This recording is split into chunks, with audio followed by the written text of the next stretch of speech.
Today, we are demonstrating how to put Dekoni pads onto your Fostex TH900. First of all, our TH900 is wearing a pair of Elite Hybrid Earpads. The outer face is wrapped in sheepskin, the face facing your face is velour, and the inner face is fenestrated sheepskin. Now, to take the pads off, grab the base of the pads and rotate a little bit. You're going to want to save this little plastic ring here. Then, blep. Pop open your fresh new Dekoni pads.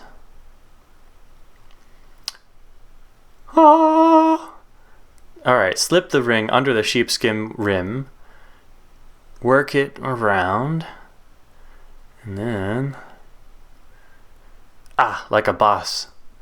Alright, then grab your headphones and line up the mounting clips. Twist it on, and you can freely rotate the pads so that you line up the seam with the dot on the front of your headphones. See?